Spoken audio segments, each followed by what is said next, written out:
Hello friends, Felix from അവിൽ stories. ഇന്ന് പറയാനുള്ളത് ആലപ്പുഴ ജിംഖാനെ കുറിച്ചാണ്. സത്യം പറയാലോ, ഈ ആഴ്ച ഇറങ്ങിയ കുറച്ച് പാഴ് സിനിമകളുടെ കൂട്ടത്തിൽ കിടുക്കാച്ചിട്ട് പടം എന്നുള്ള ഫീലിംഗ് ആണ് എനിക്കും. ഇന്നലെ രാത്രി ഞാൻ വൈഫ് ഒരുമിച്ചാണ് കണ്ടത്. Superb experience.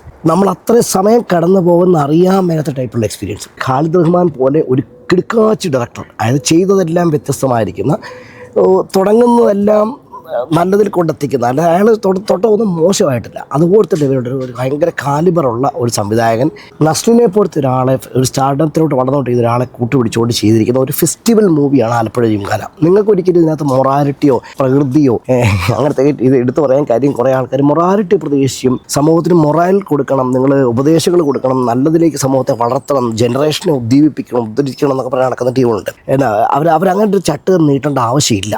ആ ഒരു കലയ്ക്ക് അതിൻ്റെ ആവശ്യമില്ല. നിങ്ങൾക്കൊരു റിലാക്സിങ് ആയിട്ട്, എൻജോയിങ് ആയിട്ട് കാണാൻ വേണ്ടിയാണ് നിങ്ങൾ സിനിമയ്ക്ക് പോകുന്നതെങ്കിൽ, അതാണ് നിങ്ങൾക്ക് സിനിമ എന്നുള്ള ലക്ഷ്യമെങ്കിൽ, തീർച്ചയായിട്ടും ഈ പടം ഞാൻ സജസ്റ്റ് ചെയ്യുന്നു. ബസൂക്ക മിനിയാന്ന് പോയി കണ്ടതിൻ്റെ ആഘാതം ഇപ്പോഴും ഞങ്ങളെ വിട്ടുമാറിയിട്ടില്ല. അതുകൊണ്ട് ഇതിന് എടുത്തു പറയുന്നു. തീർച്ചയായിട്ടും കോടികളുടെ പണപ്പെരുപ്പോ, നിങ്ങളുടെ എഫേർട്ടോ, നിങ്ങളുടെ സ്റ്റാർഡമിൻ്റെ വലിപ്പമോ, നിങ്ങൾക്ക് ആരാധകരുടെ, നിങ്ങളുടെ ഫാൻ ബേസിൻ്റെ മാത്രം ഉണ്ടെന്നുള്ളതൊന്നും അല്ല ഒരു ജനറേഷനെ തിയേറ്ററിലേക്ക് വലിച്ചെടുക്കുന്നത്.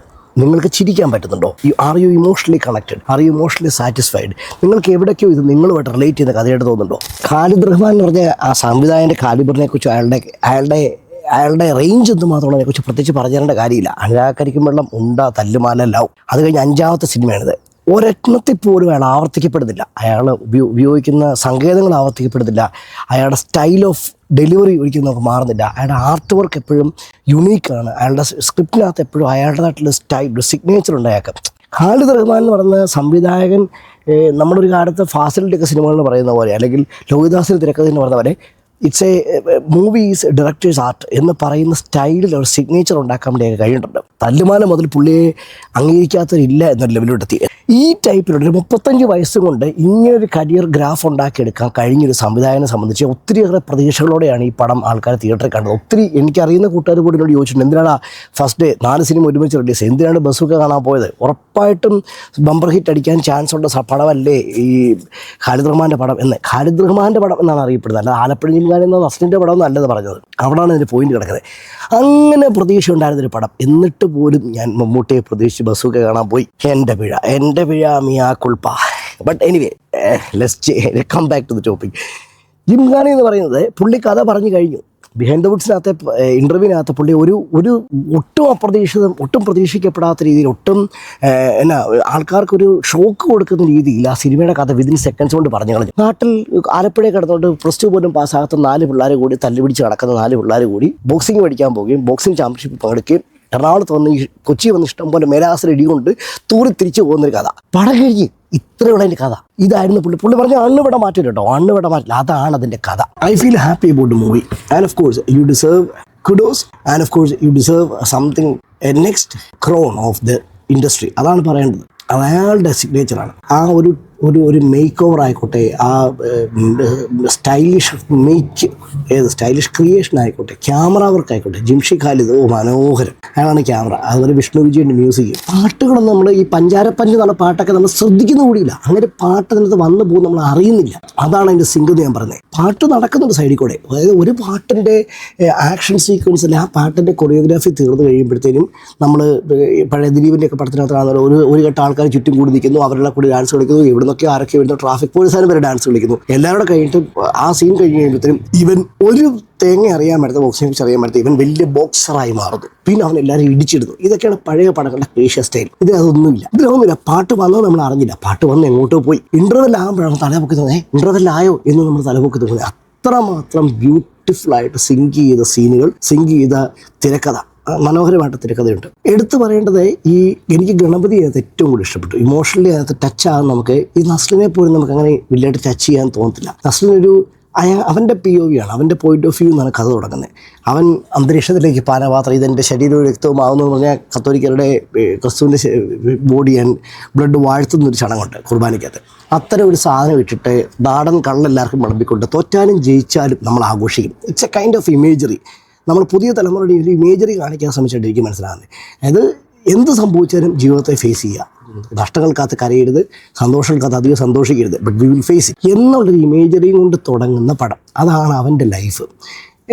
അത്ര ടോക്സിക് ആയിട്ടുള്ള പേരൻറ്റിങ് അല്ല കാണിക്കുന്നത് കേട്ടോ. എനിക്കത് ഇഷ്ടപ്പെട്ടു. അവനെ മനസ്സിലാകുന്നുണ്ട് വീട്ടുകാർക്ക്, കുറച്ചൊക്കെ കിടന്ന് അലയ്ക്കുന്നുണ്ടെങ്കിലും അവനെ മനസ്സിലാക്കുന്ന വീട്ടുകാരും. അവൻ +2 തോറ്റു, കൂട്ടത്തിൽ ഒരുത്തൻ മാത്രം ജയിച്ചു. Yes, we relate that.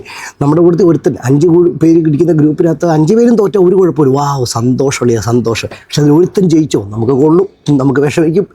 അസൂയെന്ന് മാത്രമല്ല ആ ഒരു ഫീലിങ്ങിനെ പറയട്ടെ, എന്തൊക്കെയോ ഒരു ഫീലിംഗാണത്. അതാണ് ആദ്യത്തെ ആ ഓപ്പണിംഗ് സീക്വൻസ് ഉണ്ടാകുന്നത്. അതിനുശേഷം ഇവർ തീരുമാനിക്കുകയാണ് ഒരു കോളേജ് ചേരണമല്ലോ, മുമ്പോട്ട് പഠിക്കണമല്ലോ.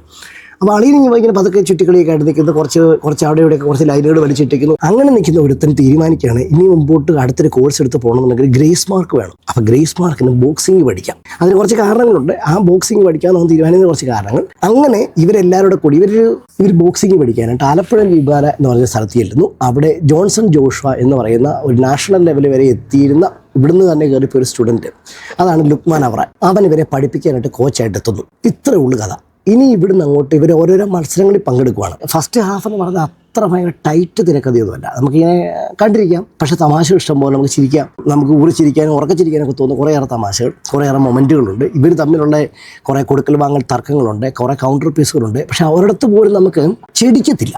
അത് ഇതൊന്ന് കഴിഞ്ഞാൽ മതിയായിരുന്നു എന്ന് തോന്നുന്നില്ല എന്നുള്ളതാണ് ഈ പടത്തിൻ്റെ മികവ്. നമ്മൾ പിന്നെ ഒരു സെക്കൻഡ് ഹാഫ് മുഴുവൻ നമ്മൾ കാണുന്നത് ഏതാണ്ട് ഈ റിങ് തന്നെയാണ്. ഈ സ്റ്റേറ്റ് ലെവലിൽ കളിക്കുന്ന ബോക്സിംഗ് റിങ്ങിൻ്റെ പല വേർഷൻസ്, പല ആക്ഷൻസ്. ഈ ബോക്സിങ് കണ്ടു. ഒന്നാമത് ഈ ബോക്സിങ് വലിയ താല്പര്യമില്ലാത്ത ആൾക്കാർ, WWE ഒക്കെ ഇഷ്ടമുള്ള ആൾക്കാർക്ക് ചിലപ്പോൾ ഇത് കണ്ടിരിക്കാൻ പറ്റും. അല്ലാത്തതിനെ സംബന്ധിച്ച് ഇത് കുറേ നേരം കണ്ടു കഴിയുമ്പോൾ എന്തോന്നിത് ഇത്തിരി ക്രൂരമായ ഒരവസ്ഥയല്ലേ എന്ന് നമുക്ക് തോന്നുന്ന ഒരിതുണ്ട്. പക്ഷെ അത് തോന്നിക്കാതെ, നിങ്ങൾക്ക് ചെടിപ്പ് തോന്നിപ്പിക്കാതെ, ഇതിനകത്തെ ക്രൂരത തോന്നിപ്പിക്കാതെ, ഈ ഓവർ കളർ വെച്ചായിട്ട് ലൈറ്റപ്പ് ചെയ്തിരിക്കുന്ന അന്തരീക്ഷമാണ് ഈ ബോക്സിംഗ് റിംഗ് എന്ന് പറഞ്ഞത്. അതിനകത്തൊന്നും നിങ്ങൾക്കൊന്നും ഓവറായിട്ട് തോന്നത്തില്ല. ഒരു സ്ട്രോബ് ലൈറ്റ് ഫേസ് ചെയ്യുന്നതായിട്ടോ ലെൻസ് നിങ്ങളുടെ മുകളിൽ ലൈറ്റുകൾ വേറെ ഫ്ലെയർ അപ്പ് ചെയ്യുന്നതായിട്ടോ ഒന്നും നിങ്ങൾക്ക് തോന്നാത്ത വണ്ണം മനോഹരമായിട്ട് ക്രിയേറ്റ് ചെയ്തിരിക്കുന്ന ഒരു ബോക്സിംഗ് കൊറിയോഗ്രഫി. അതാണ് ശരിക്കും സെക്കൻഡ് ഹാഫ് മനോഹരമായിട്ട് ചെയ്തിട്ടുണ്ട്. നമുക്കത് കണ്ടിരിക്കാൻ തോന്നും. അവൻ്റെ വിഷമങ്ങൾ, അവർ ഓരോരുത്തരും അതിനകത്ത് ഓരോരുത്തരും തോറ്റുപോകുന്ന കഥകളാണ് കൂടുതലും. ജയിക്കുന്നതിനേക്കാളും കൂടുതൽ തോറ്റുപോകുന്ന കഥകളാണ്. പക്ഷേ കുഞ്ഞു ടെസ്റ്റുകൾ, ആ കുഞ്ഞു ടെസ്റ്റുകൾക്കകത്ത് ഇവരുടെ തമാശകൾ. ഇവർ പേരുണ്ടാക്കാൻ വേണ്ടി, ഇവർക്ക് പേരില്ല, ഇവർ സാധാരണപ്പെട്ട പിള്ളേരാണ്. അപ്പോൾ ഇവർക്ക് പേരുണ്ടാക്കാൻ വേണ്ടി ഇവർ ശ്രമിക്കുന്നത്, സ്വന്തം ടീമിൻ്റെ കൂടെ കൂടാതെ സ്വന്തമായിട്ട് ടീമായി നിൽക്കാൻ ശ്രമിക്കുന്നത്. അങ്ങനെ കുറേ സില്ലി മാറ്റേഴ്സ്. അവിടെ ഓരോ സില്ലി മാറ്ററും യു വിൽ എൻജോയ്. ഞാൻ തീർച്ചയായിട്ടും സജസ്റ്റ് ചെയ്തു ഇങ്ങനൊരു പടം. പിന്നെ വേറൊരെണ്ണമാണ് വന്ന പിള്ളേരുകളെല്ലാം നല്ല കട്ട ഫിസിക്കാം. പ്രത്യേകിച്ചും ഗണപതി സൂപ്പർ ഗണപതി. ഈവൻ നസ്ലിനും ചെയ്തിരിക്കുന്ന മേക്ക് ഓവർ എന്ന് പറഞ്ഞാൽ നമുക്ക് വളരെ ക്ലിയർ ആയിട്ട്, അതായത് ഓരോ സീനിയർ ഷർട്ട് വരുമ്പോൾ പോലും വാവ് എന്ന് നമുക്ക് തോന്നുന്ന ലെവലിൻ്റെ സാധനം. പക്ഷേ ഈ ഷർട്ട് വരുമ്പോൾ ഒരു കുഴപ്പമുണ്ട്. സൽമാൻ ഖാൻ്റെ പടങ്ങൾ നോക്കിയാൽ മതി, ഷർട്ട് ഊരി കഴിഞ്ഞാൽ പിന്നെ ആ പ്രേക്ഷകരുടെ ശ്രദ്ധ മൊത്തം ഈ നമ്മുടെ കാണുന്ന ബോഡിയിലോട്ട് പോകും. അതാണാണെങ്കിലും പെണ്ണാണല്ലോ, അതങ്ങനെ. പക്ഷേ അതൊരു അതിർവരമ്പാണ്. Be careful. ആ അതിർവരമ്പിൽ പൊടിക്ക് അങ്ങോട്ടോ ഇങ്ങോട്ടോ മാറിക്കഴിഞ്ഞാൽ സൽമാൻ ഖാൻ്റെ പടമായി എൻ്റെ തല, എൻ്റെ ഫിഗർ, എൻ്റെ മസിൽ, ഇത് മാത്രം കാണിക്കുന്ന ലെവലിലോട്ടായി പോകും. അവിടെ അതാകാതെ നമ്മൾ അറിയുന്ന പോലില്ല. ഈ പെൺപിള്ളേരുടെ കുറച്ച് വസ്ത്രങ്ങളെ അവരുടെ ദേഹത്തുള്ളുന്ന പോലും നമ്മൾ ശ്രദ്ധിക്കാത്ത വണ്ണം വളരെ ക്ലീനായിട്ട് നമ്മളെ അതിലോട്ട് ടൈറ്റ് ചെയ്തിരുത്താനായിട്ട് ഈ പടത്തിന് പറ്റുന്നുണ്ട്. സ്ക്രിപ്റ്റിൻ്റെ മിടുക്കല്ലത്, അതൊരു സംവിധായകൻ്റെ മിടുക്കാണ്. ഗണപതിയാണ് അതിനകത്ത് ഈ നസ്ലിനേക്കാളിലും കൂടുതൽ അറ്റാച്ച്മെൻറ്റ് നമുക്ക് തോന്നുന്ന കഥാപാത്രം എന്ന് ഞാൻ എടുത്തു പറയുന്നു. പിന്നെ ലുക്മാൻ അവറാൻ, നിങ്ങൾക്കറിയാം ഏത് പടത്തിനകത്ത് നല്ലൊരു സംവിധായകൻ്റെ കിട്ടിയോ ഇയാൾ നല്ല കിടുക്കൻ കാലിബറുള്ള ഒരുതരം ഉരുക്ക് മനുഷ്യൻ. നമ്മുടെ സിനിമയ്ക്ക്, ഹിന്ദി സിനിമയ്ക്കകത്തേക്ക് വലിയ ക്ലാസ് ആയിട്ടില്ല. ഇപ്പോൾ പ്രകാശ് ആയിട്ടുള്ള പ്രകാശ് രാജ്, കൂതറ തെലുങ്ക് സിനിമയ്ക്കകത്തെ വില്ലൻ പ്രകാശ് രാജല്ല, ക്ലാസ് ആയിട്ടുള്ള പ്രകാശ് രാജ്, ഓംപുരി, അങ്ങനത്തെ ടൈപ്പിലുള്ളൊരു ക്യാരക്ടറിനോട് മാച്ച് ചെയ്യുന്ന എന്തോ ഒന്ന് അയാളിലുണ്ട്. അയാളുടെ പെരുമാറ്റത്തിൽ, അയാളുടെ ഇടപെടുന്നതിനകത്തുണ്ട്. അതെല്ലാ പടങ്ങൾക്കും അതുകൊണ്ട് ശ്രദ്ധിച്ചിട്ടുണ്ട്. കൂടെയായിട്ടുള്ള പടങ്ങളില്ലെന്നല്ല പറയുന്നത്. പക്ഷേ Luqman Avaran is something different. അയാൾക്ക് നാളെ ഒരു ഫ്യൂച്ചറുണ്ട് തീർച്ചയായിട്ടും. അയാളൊരു ഭാവി തിലകനൊക്കെ ആയാലും പേടിക്കേണ്ട കാര്യമില്ല. കാരണം അതാകാൻ ചാൻസ് ഉള്ള ഒരു മനുഷ്യനാണത്. അതുപോലെ ഒരുത്തരാണ് ഗണപതി നല്ല പുള്ളിയുടെ പേരെന്ന് എൻ്റെ വിശ്വാസം. ഗണപതി എന്നാണ് പുള്ളിയുടെ പേരെന്നാണ്. അതും ഒരു കിടുക്ക് സാധനമാണ് കേട്ടോ. അവൻ്റെ ലുക്കേ മാറി. അവൻ എന്നാ ബ്യൂട്ടിഫുൾ, അവനെ ഹാൻസം എന്ന് പറഞ്ഞു കഴിഞ്ഞാൽ അയ്യോ എന്നാ സൗന്ദര്യം. അതുപോലെ സൗന്ദര്യം മാത്രമല്ല, ഇപ്പോൾ സൗന്ദര്യം മാത്രമായിട്ട് പൊട്ടനായപ്പോൾ ഒത്തിരി പേരുണ്ട് നമ്മുടെ സിനിമയ്ക്കകത്ത്. പക്ഷേ ഇത് സൗന്ദര്യം മാത്രമല്ല, അത് കിടുക്കനായിട്ടുള്ള ഡയലോഗ് ഡെലിവറി, വളരെ സോഫ്റ്റ് ആയിട്ടുള്ള, എന്നാൽ വളരെ സട്ടിലായിട്ടുള്ള പ്ലാൻഡ് മൂവ്മെൻറ്റ്സ്, പ്ലാൻഡ് ആയിട്ടുള്ള ആക്ഷനാണ് പറ്റിയത്. അവനും മലയാള സിനിമയ്ക്കകത്ത് അവൻ്റെ സ്വന്തമായിട്ടൊരു ഇടം കണ്ടെത്തും, ഉറപ്പാണ്. അടുത്ത താര ഗ്രൂപ്പിനകത്ത് അവനൊരു ഗ്രൂപ്പ്, അതിൻ്റെ ഒരു ഭാഗമായിരിക്കും അവന്. പിന്നെ ബേബി ജീൻ്റെ സ്ക്രീൻ പ്രസൻസ് അടിപൊളി കേട്ടോ. എനിക്ക് ഈ വേടനെ പോലത്തെ ആൾക്കാരൊക്കെ ഇഷ്ടമാണ് റാപ്പിനകത്ത്. പക്ഷേ ബേബി ജീൻ എനിക്ക് അങ്ങനെ അങ്ങനെ കൈയടിക്കാൻ പറ്റുന്ന പരുവത്തിലുള്ള, എനിക്കങ്ങനെ വലിയ ഇഷ്ടമൊന്നും തോന്നിയിട്ടില്ലാത്ത ഒരാളാണ് ബേബി ജീൻ. പക്ഷേ ഈ പടത്തിനകത്ത് അടിയും പിടിയൊന്നും പുള്ളി ചെയ്യുന്നതല്ല പുള്ളിയുടേത്. ഒറ്റ ഒരു അടിയേ പുള്ളി ചെയ്യുന്നുള്ളൂ, അത് കിടുവാണ്, നമ്മൾ കൈയടിക്കും. പക്ഷേ അവൻ്റെ സ്ക്രീൻ പ്രസൻസ് അടിപൊളിയാണ്. തുടക്കം മുതൽ ഒടുക്കം വരെ ഇങ്ങനെ നിൽക്കുന്നൊരു സാധനമുണ്ട്, DJ എന്ന് പറഞ്ഞ് നിൽക്കുന്നൊരു സാധനമുണ്ട്. അത് സംഭവം സെറ്റപ്പ്. ഈ പോക്ക് പോയി കഴിഞ്ഞാൽ ബേബിന് മിക്കവാറും മലയാള സിനിമയുടെ ഭാഗമായിട്ട് കുറേ കാലം ഇങ്ങനെ ഓടാം. എനിക്ക് ആകെ ടോട്ടൽ മനസ്സിലായത് ഈ സിനിമ ഒത്തിരി കാര്യങ്ങളെ ബ്രേക്ക് ചെയ്യുന്നുണ്ട്. ഒരു മോറൽ സൈഡിൽ നിന്ന് പറയണം, ഒത്തിരി കാര്യങ്ങളെ ബ്രേക്ക് ചെയ്യുന്നുണ്ട്. ഞങ്ങളുടെയൊക്കെ ചെറുപ്പത്തിൽ ഞങ്ങൾക്ക് സ്ഥിരമായിട്ട് കേട്ടുകൊണ്ടിരുന്ന വസ്തുവാണ്, നമ്മൾ ഇച്ചിരി കറുത്തവനാണ്, ബ്ലാക്ക്, നമ്മൾ ഇച്ചിരി ഓവർ വെളുപ്പ് കൂടിയാണ്, വെളുത്ത ഇച്ചിരി പൊക്ക കൂടുതലാണ്, അപ്പം വലുത് അല്ലെങ്കിൽ ചെറുത്. ഇത് വളരെ നോർമലായിട്ട് വിളിക്കുന്നൊരു സാധനമാണ്. ഞങ്ങളുടെ തലമുറ ഈ കഴിഞ്ഞൊരു 3 വർഷം മുമ്പ് വരെ പോലും ഞങ്ങളുടെ കൂട്ടുകാർ പലരും അങ്ങോട്ടോട്ട് സംഭാവന ചെയ്തിട്ട് സാധനങ്ങൾ ഇതൊക്കെ എടാ ചെറുത് എടാ വലുത് എന്ന് പറയുന്ന സാധനം ഇതിനകത്തതുണ്ട്. അത് ബ്രേക്ക് ചെയ്യുന്നൊരു പോയിന്റ് ഉണ്ട്. ചെറുതെന്ന് വിളിക്കപ്പെടുന്ന ഒരുത്തൻ പെർഫോം ചെയ്യുന്നൊരു സ്ഥലത്ത് വെച്ച് അവൻ പറയുന്നൊരു വാചകമുണ്ട്, വലിപ്പം കൂടിയുകൊണ്ട് മാത്രം വലുതാകുകയല്ല എന്ന് പറഞ്ഞൊരു വാചകമുണ്ട്. It's a break through.